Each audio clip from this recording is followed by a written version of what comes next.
I'm going to get great people. I'm going to give them the tools and the environment and the development that they need to grow.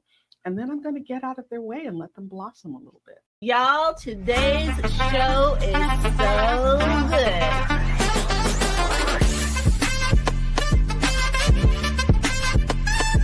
But number one, I've never seen an intro like that. It is my hope and desire that not only will episode 30 still be fun, but episode 300 will be even more fun. You are made for something great, so go and be awesome.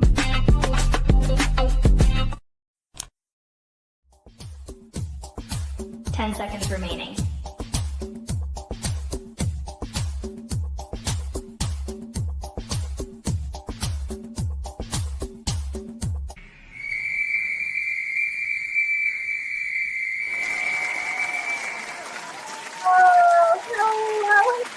Hello, and welcome to the show. My name is Renee Hastings, and I'm your host of Renee Speaks.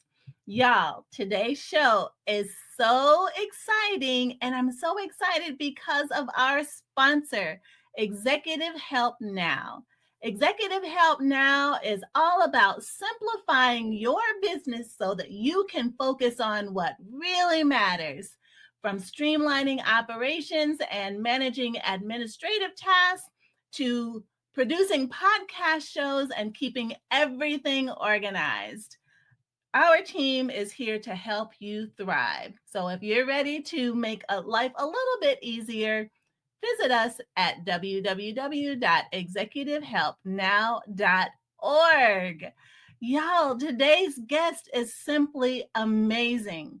Vicky's passion for helping entrepreneurs is rooted in her own journey. After 2 decades in corporate leadership, she founded her HR consultancy, Idomeneo Enterprises, in 2001.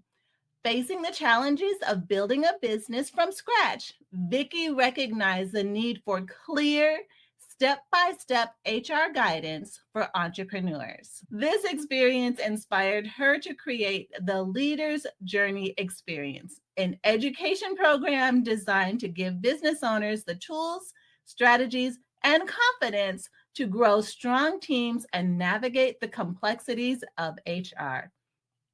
Fun fact, Vicky is also a #1 best-selling author and a former opera singer. Y'all, put your hands together for Vicky.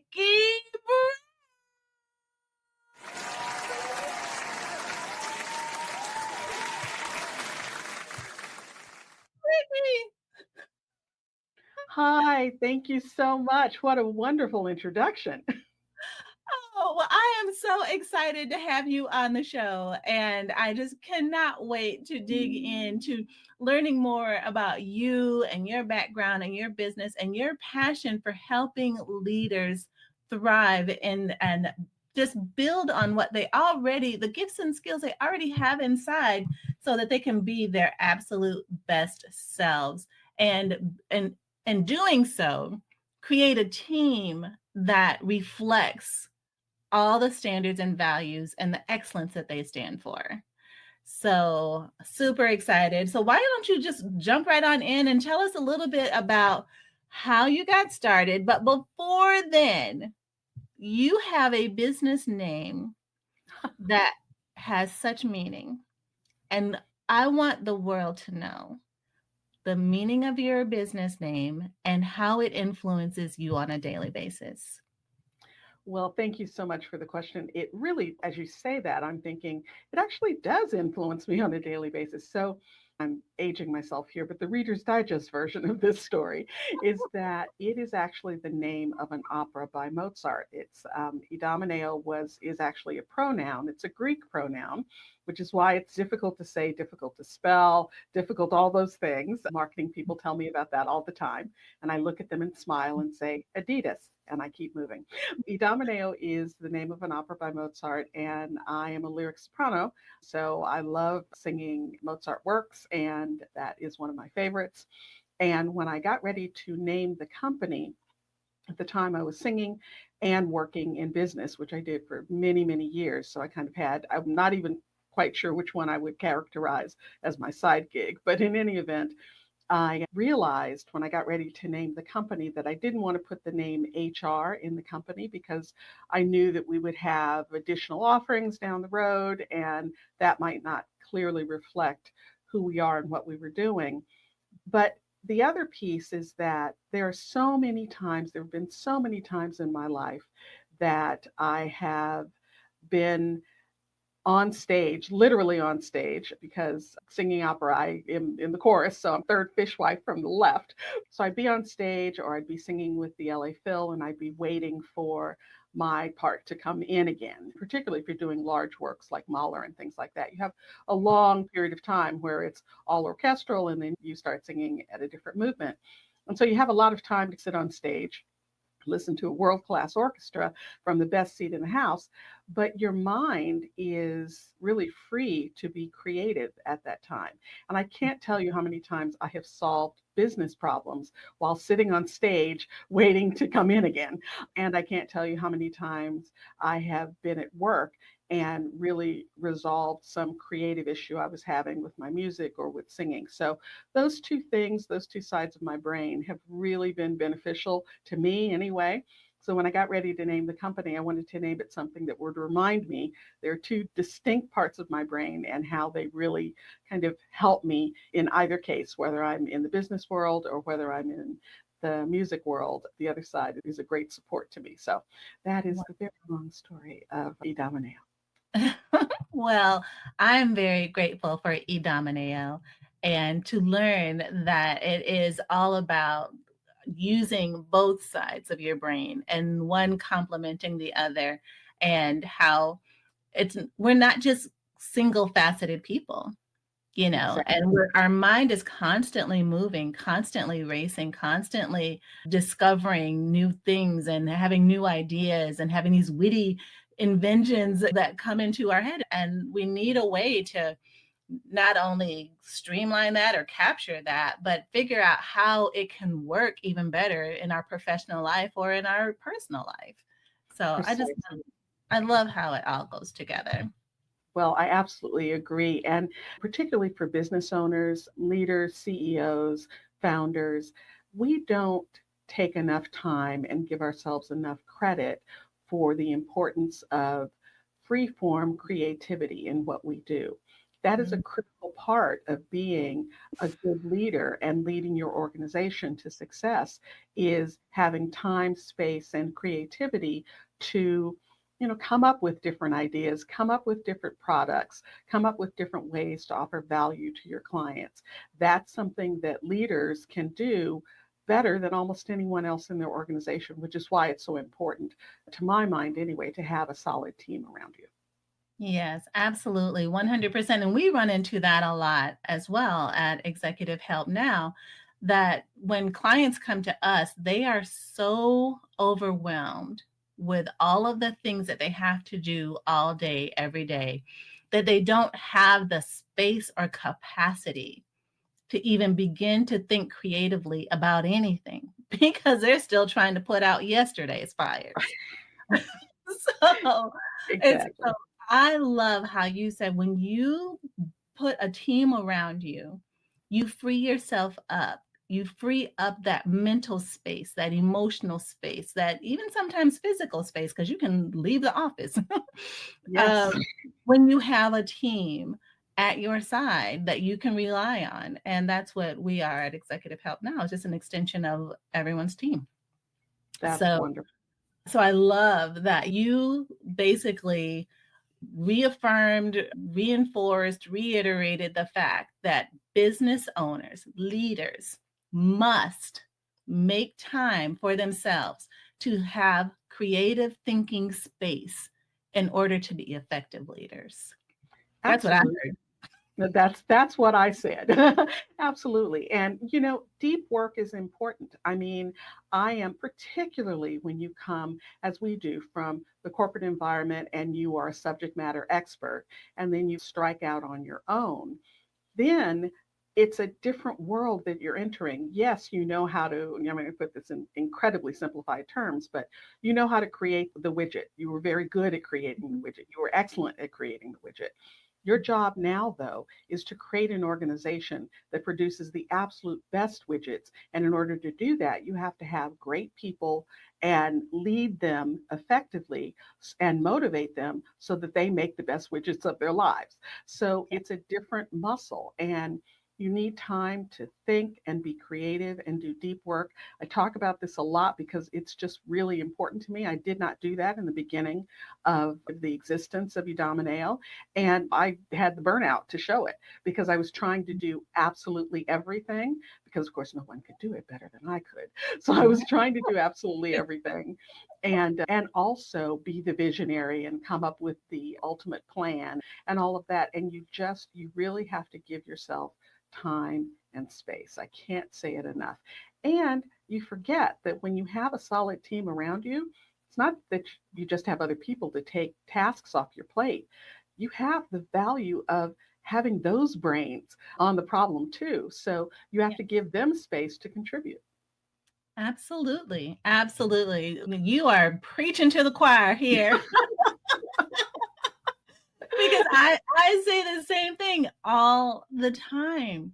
When you let go and you delegate and you entrust your team to operate in their gifts and skills and talents according to the standard that you have set, they know you, they know your standards, they know your values, they know who you are and what you stand for. And they are your representatives, and you have modeled for them what excellence looks like. You can trust that when you do decide to step away to do that deep work or to have, that creative free flow for your mind, your company's in good hands. Exactly. Because you've taught them, because you have trained them. They know you. They are a part of the culture. They are part of the inner workings of everything. And so you can leave. You can go do stuff. Precisely. And people get stuck when you talk about delegation because they're just not crystal clear on how to do that. They're either doing too much or too little. So I like to talk about I have a framework that I use, the 10-80-10 framework. So the first 10% of the project, you are side by side with that person explaining what needs to happen, but not just what needs to happen, why it needs to happen, how it fits in the larger picture. Really good high performers need context. Just giving them a list of tasks, they can be effective with that, but you can leverage their intelligence, their skill set, their experience when you give them more context and tell them why they're doing what they're doing or how it fits in the larger picture. And so that first 10% of instruction is really important. But then the next 80% is even more important. Get out of the way. Leave them alone. Let them take on that project and work on it. Because again, we're talking about high performers here, and they don't need to be micromanaged. That, however, does not mean you're going to abdicate your responsibility. So the last 10% is very important as well. And that's when you come back, you look at the product, you're available for any course corrections that need to happen, but you look at the product, the end product, you review it, and then you talk to that person about what their thought process was. Anything needs to be corrected, you go through that. It's really important to do that last check. But that 80%, really, go take a break. Right, exactly. As my son would say, let me cook. Perfect. Exactly. Right. We got to let them cook because they know what they're doing. You've taught them, you've trained them, let them go and be great. So that is so important. I love that. The 10-80-10 rule.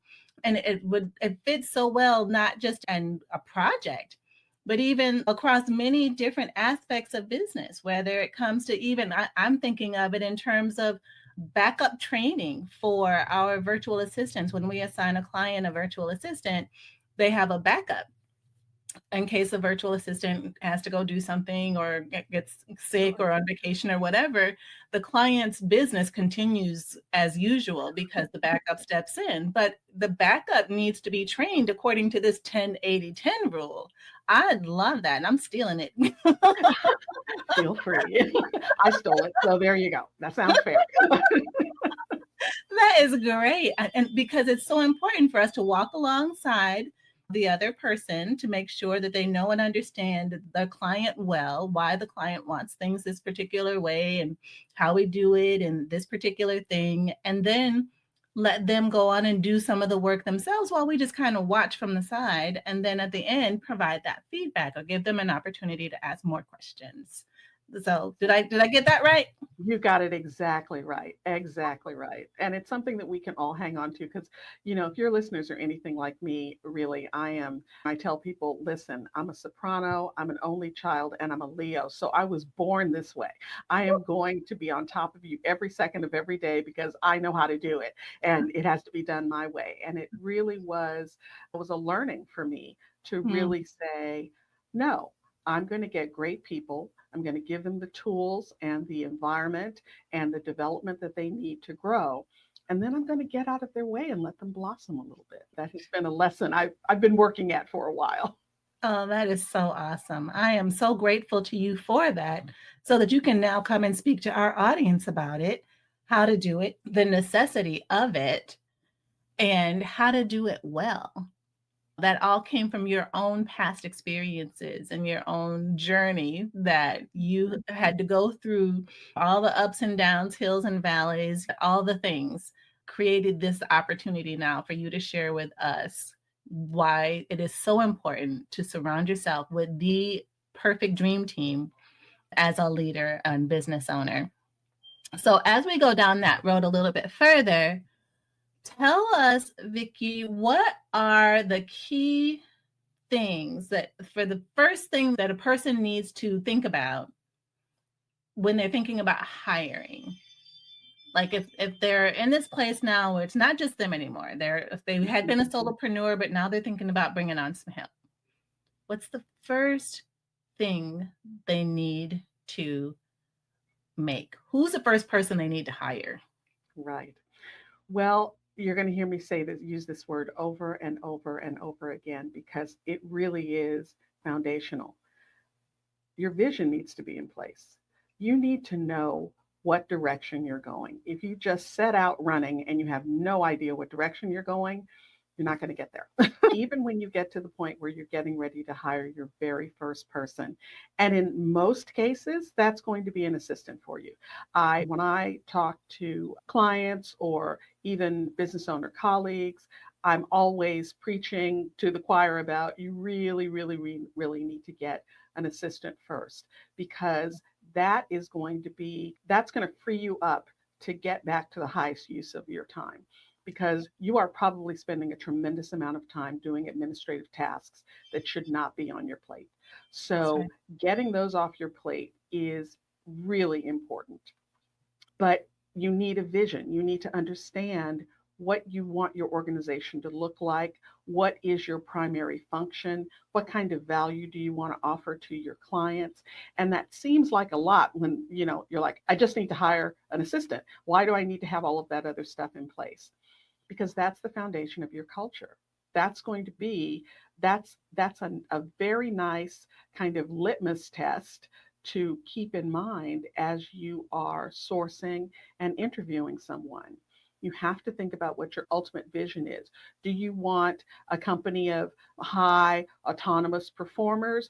Do you want a mix? Do you want folks are you in a heavy compliance environment where you want folks just to absolutely follow the SOP and do it the same way every single time under all circumstances and don't ask questions? Those are the kind of things you need to know. If you bring in the wrong person as your executive assistant or your admin assistant, then that person helps set the tone for the next person and the next person. And in many cases, they will stand in for you. So they will be your proxy. And in doing that, you need to make sure you have the right person. So you kind of need to have a little bit of a mind meld going on there. They need to really get you and what you're trying to accomplish. So vision is very, very, very important. And then you need to figure out what you need done. So then you start writing down. You start writing what you're doing every day, what are the things that, it's an old matrix that people use, but it's like, I think it's called the Eisenhower matrix. What are you good at that only you can do? What are you good at that other people can do? What are you not good at that only you can do? And what are you not good at that other people can do? And you start figuring out what needs to be automated or off-gassed, what needs to be delegated, what needs to stay on your plate. That's really the foundation of building your team. So once you start figuring out the pieces that need to come off your plate, maybe not today, maybe not this week, maybe not this 6-month period, maybe, in a year. But as you bring on folks, you're going to be bringing on people to help fill those gaps inside your organization to help you reach the success that you're reaching for. And that's why it's important to keep your vision in mind, because just filling your space with bodies is not going to be effective. If you're not moving your business forward, standing still is not a thing. You're either going forward or you're going backward in business. So you really need to make sure that you're pushing forward, and that everyone that you bring onto the team helps to push the business forward to success. Yes. Oh, that was so well stated. Well, I wish we had clan claps. We need hand claps for that, because that was so brilliant. Every single word you said. Truly, that is so important as a business owner, when you realize the importance of your vision and the importance of your assistant buying into your vision so that they can execute on the vision with or without you, and set the tone for the culture that you're trying to build. That is so true, so important, so critical. I love how you said that. And then you brought in the Eisenhower matrix. And when sometimes what we've discovered is that some business owners hesitate to delegate because of a number of issues, trust issues, that they didn't even realize they may have had until it came time to say something. Exactly. Perfectionism, just fear, just all these different things that keep business owners from delegating to their detriment, as you mentioned. That writing things down in that Eisenhower matrix is so critical, because then they can see with their own eyes, what are some things that I don't need to do that are pretty important, and things that are even maybe not that important that I can kind of give to this new person as a test. Right. So then if they can do this little thing over here and they do it well consistently, maybe I can add another little thing from my list over here to their things that they're doing. And slowly that trust builds. So you don't have to wait 6 months or a year to bring on somebody or to build your team. All you have to do is write down the things, make that list of what you're doing on a daily basis and what somebody else can do, and give them one thing to earn your trust. And so that once you are working with them and they know what you like, what you don't like, how you want it to be different, how it could be better, and you provide that constructive feedback, you're not only building them and their ability to support you in a better way, but you are slowly buying more time in your own life, because that's now one less thing you have to do. And with the time that it took you to do that, you can now go and be creative. That's right. And as business owners, the one thing that is so valuable to us is getting time back. Yeah. Oh my goodness. And I know people get concerned when they hear, write down what you work on, write down what you do. That's kind of a metaphor, the phrase write down, because in this day and age, there are so many ways that you can capture that information. It can be a voice note. Use AI. I am in love with AI. I mean, it has its problems, but I was one of the first people, I think, to name ChatGPT for me. Mine is called Kevin, and Kevin is incredibly helpful to me. But if I just off gas what I've done for the day, he will put it in a reasonable list that I can then start addressing for This is what I need to look at as far as having someone take some tasks off my plate. Use the tools that are out there and available. You don't have to have pen and paper all the time. And don't be daunted by the fact that I'm saying put together a list of what you do. That's an easier process than you think it is. Absolutely. And I love you that we're on the same page with AI, because it is definitely a game changer. And when you, even if it is you take a paper and pencil or you type into ChatGPT what is on your paper and you say, these are the things I have to do, blah, blah, blah, blah, blah, blah, blah, type it all in. And then you can ask it, what would be the most effective, given knowing what you know about my business and who I am and what we're trying to do, what would be the most impactful thing for me to give to somebody else? Exactly. And let it work its magic. And then before you know it, man, it's written you a whole job description. Right. Exactly. And you can even say, how do I start delegating this particular task to the person? What are the most important kind of first steps that I need to explain to them? And what is the clearest way I can explain that? I mean, honestly, it's a game changer and it's a time saver. So use everything at your disposal. Absolutely. 100%.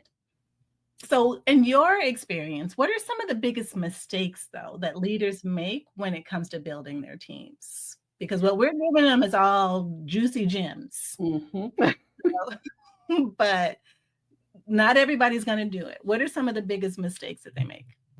So there are what I'll call hard mistakes and soft mistakes. When I say hard mistakes, I'm talking about employment law. I'm talking about compliance, hiring people without paying attention to what their employment classification really should be. So hiring them as exempt employees, meaning they're not eligible for overtime, when really the job itself really does classify as an overtime eligible job. And so that can cause you a great deal of pain and a whole lot of money if you get that wrong. And you don't actually get to decide, and neither does the employee. You can't just agree that it's a non-overtime job. The stipulations around that are very specific. They're slightly different at the federal level than they might be in your state. I'm in California. We go our own way, and we certainly have a list that has to be adhered to as well. But so that's kind of the number one issue. The number two issue, very often vying for number one, is hiring folks as independent contractors when they really should be employees. That, again, is something that you and the worker can't agree away. That is something that is very specifically guided by employment law, and getting it wrong, again, can be very expensive and very painful. I say this all the time. I'm not an attorney. I don't even play one on TV, but I will tell you that you definitely need to be in lockstep with your employment attorney. If you have any questions whatsoever, at least reach out to an HR professional. Tell them about the job and ask about the classifications, either employee versus independent contractor, or exempt, meaning non-overtime, versus non-exempt, meaning eligible for overtime. So those are the two that I see all the time. So those are the hard issues. The soft issues are, and I have been guilty of this many, many times, and I have the scars to prove it, not giving the appropriate level of attention and time to the interviewing process. You can't just throw a job description on Indeed, go through resumes, pull somebody into your office to interview them, look at their resume and say, so tell me where you want to be in 5 years, or tell me about your last job. If you don't prepare in the same way you would prepare for a discovery call with a potential client, you need to prepare for that interview. That does a few things. First of all, you want to get to the bottom of what their skills are. In order to do that, you need to be able to read between the lines in the resume. If there's information in that resume that you don't quite, or information is missing from that resume that you really need to know about, if you don't prepare for it, you won't have the proper questions to get at that information. The other thing is, particularly as business owners, again, if you're anything like me, I am great at selling my company. I love my company. I can market my company until the end of the day. And certainly recruiting is a marketing exercise. But if I go into an interview and I spend 10 minutes saying, tell me about yourself. And then I spend the other 50 or 60 or 90 minutes talking about the company, I haven't done much. I haven't gathered much information. I've given a lot of information, and that's helpful, but I haven't solved any of the gaps, the knowledge gaps that I have that I need filled before I can figure out whether or not you're the right person for the job. So you've got to prepare. I have in the past been notorious for setting an interview time. It's 3:00. The person's in the lobby. I'm like, great, have them come into my office. And I sit there. And honestly, there have been a couple of times that's the very first time that I've really looked at their resume since it first came in. You can't do that. That is not the path to success as far as finding the right people and bringing them in. Wow. Wow. What great advice. That is so good to prepare because, like you said, these people are supposed to be the ones to fill the gaps that on that Eisenhower grid matrix. How do you know that they're the one if you don't spend the time preparing and understanding where this resume matches what could fill a gap in that matrix? Does that make sense? Exactly. And, not for nothing, I have to say it. It's not all about us. It's not just about what we're looking for in a candidate, particularly these days. Candidates are looking for an organization, an opportunity to work with an organization that has alignment with their value, their core values. And so when you bring someone in and you're not prepared for the interview, you're telling them that I'm not respecting your time. I haven't prepared for our conversation. And think about how that makes them feel, because I know how I feel when someone comes in to interview with me and they don't know anything about the company. In this day and age, it's not acceptable not to know anything about the company. And people have websites and YouTube channels and blogs and on and on and on. So if you haven't done any research at all on my organization before you come in and sit in front of me and say you want to work with us, that is disrespectful to my time. And by the same token, I'm being disrespectful to you if I haven't prepared before that interview. Right. Oh, that's such a good point. Such a good point. Yes. And the hiring situation or the dynamics around hiring today are so different than the way they used to be. So we need to move with the times and stay in lockstep with the trends of what is happening in the current climate of the workforce and figure out a way to meet them where they are while still maintaining your own values and standards. And expectations, which are not unreasonable. Right, absolutely. You get to have someone who's going to do the job that you need them to do and produce the product that you need them to produce.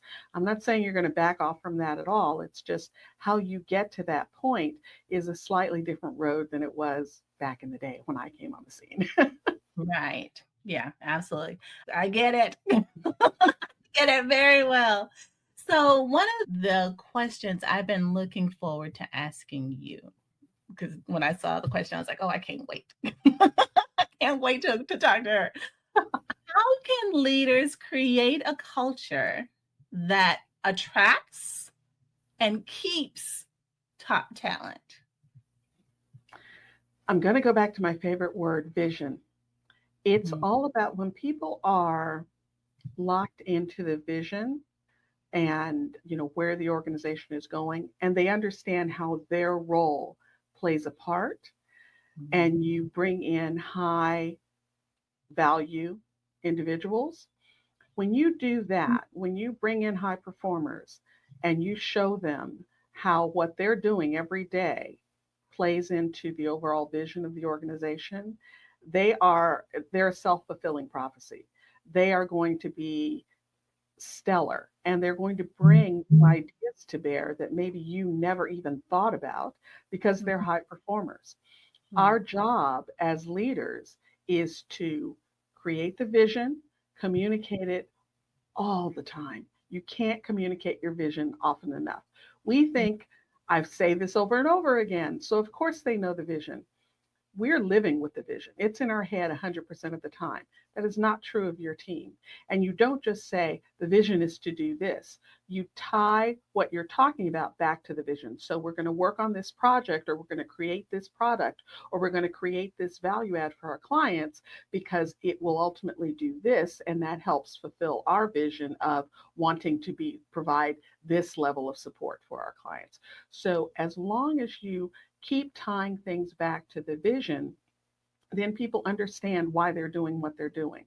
So our role, our job is to create the vision, communicate it often, and then to make sure people have the environment, the tools, and the development opportunities to grow. That's how I see my job. My job is to create an environment where that seed will take hold and grow into an oak tree, and tell it which way the sun is, and that's so it knows which direction to go. That really is my job. So that means that you get out of the way when you need to get out of the way. It means continuing education for people. When you bring in high performance individuals, just leaving them to their own devices is fine. And it certainly is. It's a secret that we're like, oh, that'll be easy. They know what they're doing. I'm just going to leave them to their own devices. But they want to grow. They want to grow in their career. They want to grow in their knowledge. So you need to be able to offer them development opportunities. And then you need to be able to appropriately reward them. And I'm not talking about money, although everyone loves money, but I'm not talking about money. I'm talking about giving them the proper feedback and attention. So all of those pieces are important. It's not being a leader, being a good leader of a high performance team may not be an easy job, but it's an incredibly fulfilling one. Yes, absolutely. 100%. I could not agree more. And I have actually spoken to our team about the different things why they keep working with us and what is it that they enjoy working with us about the most, and that sort of thing. And it is exactly what you said. It's like they understand the impact that they're having on the lives of our clients. And that matters because it's not just about the client. It's about the fact that that client now has space and capacity to breathe and be creative and be innovative or cast vision, that now their whole disposition just changes. They're happier. They're better husbands. They're better dads. They hang out more with their kids. They go to more soccer games and ballet recitals and all of the things. So it's a ripple effect of the impact that we are having on our clients that keeps us coming back day after day and looking forward to waking up to get to do it again. So. Absolutely. And that's how you've created culture in your organization. I know that culture feels so nebulous so often for people, but it's what you do every day. It's what you model every day. It's certainly what you say, but your behavior is even more influential as far as culture is concerned. So getting in the right people, modeling the behavior that you want, having a strong set of core values and a strong vision, that will create your culture. Yes. Oh, I love that. Thank you so much for answering that question for me. And in case you didn't know, it was kind of personal. Well, that's fine too. With that question. That works. Thank you. So, Vicky, how has your opera background helped you in your business or leadership? It's interesting because I'm in human resources, and so I've been the chief HR officer and very close to the top of the organization. So I understand business. When I started my own company, I at least had a knowledge of business. But what I didn't know is I had never sold a thing in my life. So I didn't know sales. I hadn't really done anything around marketing. So I didn't know anything about marketing. There's a whole host of things, and certainly all the business owners who are listening will understand this. You basically hang out your shingle and you realize, oh, there's a whole host of things that I have never had to do before, and I don't really understand how. So there was a lot that I needed to learn, still need to learn. And I was very fortunate in that I am not afraid to ask for help and reach out and say, I don't understand this, or I don't get it, or I need to know more about this. But I think being in human resources was really helpful, particularly in the role that I had, because I always said that I sat on the shoulder of the CEO and whispered in their ear. I was the CEO whisperer. So anytime they needed confidential consulting or anything like that, that was my job. My job was to be their HR priest, basically, and tap them on the shoulder and say, did you think about that? I know you want to do this initiative, but did you think about this? And did you think about that? And did you think about this potential impact? So being able to work so closely with the leadership in the organization for years and years and years was really, really, really beneficial to me. Now, weirdly enough, that is why I almost did not start my company, because the person who kind of tricked me into starting my company, I told him, I'm a really great number two. I'm not number one. And so that's a story for a different day. But I will say that it is an excellent example of someone seeing something in me that I absolutely could not see for myself. So again, when you're dealing with high performers, it's important to understand what they're doing, what motivates them, and keep your eye on them, because part of your role in coaching and mentoring them very well may be to point out some talent, some ability, some opportunity that is, you see glowing in them that they don't see themselves. So it's 25 years later. Idomeneo is the most fun and the most difficult thing I've ever done. And it absolutely would not have happened if this gentleman had not said, I'm going to make you do this. Wow. Wow. I'm so glad you did it. And I can relate to that so well, because before I started this business, a friend of mine said, you're supposed to be running your own business, right?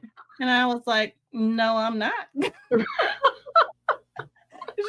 She said, okay. And then she just kind of left it alone. Uh-huh. And then years later, here I am, doing the thing, and having the time of my life, absolutely having the time of my life. He saw it and you couldn't see it. You were too close to it. I didn't want to see it. I was quite comfortable in corporate America, getting my regular paycheck every 2 weeks and my paid babies. Absolutely. and health insurance. Absolutely. All those things. Yeah, I was happy. But then just the planting of the seed, I tried not to pay it any attention, but it kept growing and kept growing. Before I knew it, my whole spirit was like, you're supposed to be owning your own business. And I was like, oh, Lord, really? Is this what we gonna do? Really? I was like, okay, let's do it then. So, absolutely. The rest is history. I love it. I love it. Well, we are definitely more alike than even I thought. It's wild. It is just wild. But I hate that we are running out of time. Oh my word. So in closing, if nobody remembers a single thing that was said today, what is one thing that you want them to take away from today's show? I want them, so I haven't mentioned this before, but I will say, I've kind of talked around it. Running a company, building a business, incredibly fulfilling, incredibly challenging.